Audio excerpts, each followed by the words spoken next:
हरिओम हरिओम हरिओम। भगवान ने इंसान को बनाकर वो आप हमारे अंदर ही बैठ गए और जो भी हम काम करते हैं वो भगवान ही अंदर से बैठकर हमारे से करवाते हैं। हम करने वाले नहीं हैं, करने वाला सब ईश्वर है। और अगर हम ईश्वर के किए हुए काम को अपना काम गिनते हैं तो हम एक प्रकार के गधे हैं। क्योंकि गधा तो चलो ठीक है, उसको नॉलेज नहीं है, पर हमें भगवान ने बुद्धि दी है। तो गधे का मतलब होता है गलत धारणा। गा का मतलब गलत, धा का मतलब धारणा। तो गलत धारणा क्या है कि हम सब ईश्वर हैं, पर भगवान हमारे अंदर बैठे हैं, पर हम शरीर को ही सब कुछ मान बैठे हैं, जबकि करने कराने वाला वही है। जब तक वो हमारे अंदर बैठा है हम बोलते हैं, देखते हैं, सब कुछ करते हैं। तो हमारे शरीर का जो करता है, जो चलाने वाला है, वो भगवान ही है।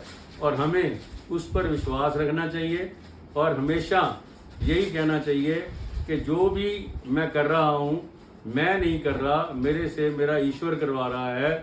और अगर हम ऐसा नहीं मानते तो वो हमारी गलत धारणा होगी कि हम अपने शरीर जो कि मिट्टी का बना हुआ है और बाद में मिट्टी में मिल जाएगा, तो इसको अगर हम ज़्यादा अहमियत देंगे, इम्पोर्टेंस देंगे, तो उससे ईश्वर जो है वो नाराज़ होते हैं।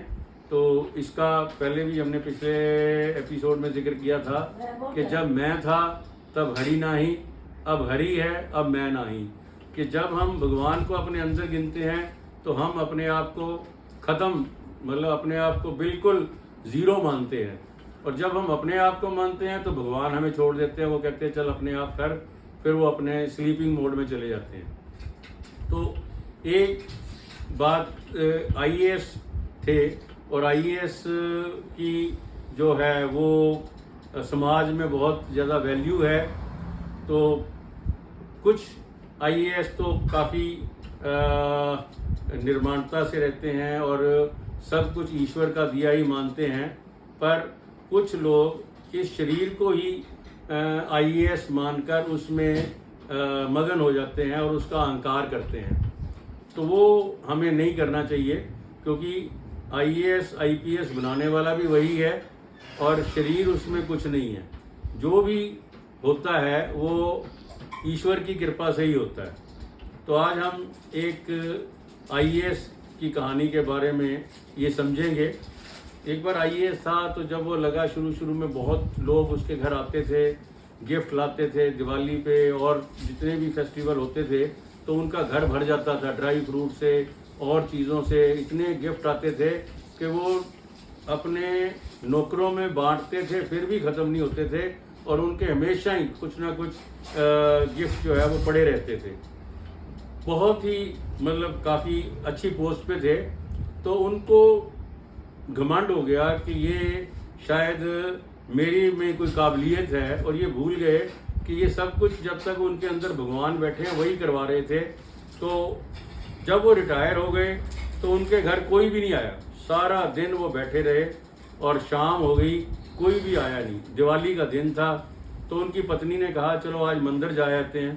तो उन्होंने मंदिर जाने का फैसला किया, तो दोनों मंदिर चल पड़े। तो रास्ते में अपनी पत्नी को कहते हैं कि मैं सारी उम्र गधा ही बना रहा।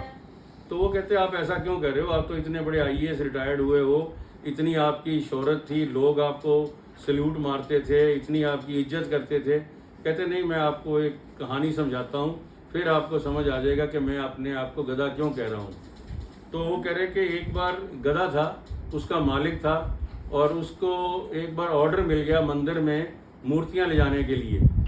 तो मालिक ने क्या किया, गधे के ऊपर रामचंद्र जी, लक्ष्मण जी और सीता जी की मूर्तियाँ रखी और उसको उसके ऊपर बांध दिया। तो जो भी व्यक्ति जाता उसको नमस्कार करता, क्योंकि उसके ऊपर मूर्तियाँ थी। तो सारे बंदे तो भगवान को मतलब पूजा कर रहे थे, उसकी जय जयकार कर रहे थे। गधे को पता नहीं था, गधे ने सोचा ये सारे मेरे को नमस्कार कर रहे हैं, और वो बहुत ही मतलब घमंड में आ गया कि मेरे जैसा तो कोई है ही नहीं है, मैं तो इतना, देखो ये इंसान भी मेरे को सारे नमस्कार करके जा रहे हैं, तो जहाँ तक वो गया सारों ने उसकी बहुत ही ज़्यादा इज्जत की। जब मंदिर आया वो मूर्तियाँ उतार दी गई और आते समय खाली जो घास था वो उस गधे के ऊपर रखा गया। अब जब गधे के ऊपर घास रखा, कोई देखे ही ना, सारे अपने हिसाब से जा रहे हैं। वो कभी एक्टिंग करे, कभी बोले, कभी गाए, कभी हर तरह से उसने कोशिश की, पर किसी ने भी उसकी ओर ध्यान नहीं दिया। जब उसकी ओर ध्यान नहीं दिया तो फिर आकर तब मैंने उससे अंदाज़ा लगाया कि ये जो गधे को सैल्यूट बज रहे थे वो भगवान की मूर्तियों के कारण थे। जब मूर्तियां हट गई तो उसकी इज्जत भी कम हो गई। इसीलिए कहते आज मेरे को समझ आया कि जो भी मेरे को मिला था, चाहे वो IAS की थी, पोस्ट थी या जो भी था, वो भगवान ने मेरे को पिछले कर्मों के कारण दिया था, जिसको मैं अपना इस मिट्टी के शरीर को समझ बैठा कि ये सारी वैल्यू मेरी है। हमारे शरीर की कोई वैल्यू नहीं है। जब तक भगवान अंदर बैठे हैं, उसको चला रहे हैं, हमारी जो भी प्रतिष्ठा है समाज में, कोई भी वैल्यू है, वो सारी भगवान के कारण है। तो हमेशा मान के चलो कि हम भगवान का अंश ही हैं, क्योंकि तुलसीदास जी ने कहा था, ईश्वर अंश जीव अविनाशी, चेतन अमल सहज सुख राशि। जिसने अपने आप को ईश्वर का अंश मान लिया, यानी आत्मा मान लिया, और गीता सार में भी पहली लाइन कृष्ण जी कहते हैं, हम शरीर नहीं आत्मा हैं। तो अगर हम ये समझ जाएं कि जो कुछ भी हम कर रहे हैं वो हम नहीं कर रहे, हमसे हमारा ईश्वर करवा रहा है, तो हम हमेशा सुखी रहेंगे। भगवान हमारी सारी मुश्किलों को भी दूर करेंगे। और जिस दिन हम कहेंगे कि इस शरीर को मैं मानेंगे, तो भगवान फिर स्लीपिंग मोड में चले जाते हैं और वो कहते हैं फिर हम अपने आप ही करें, तो फिर दुखों से अलावा हमें कुछ नहीं मिलता। तो ईश्वर ही है सब जगह, ऊपर भी नीचे भी हमारे अंदर भी। धन्यवाद, थैंक यू।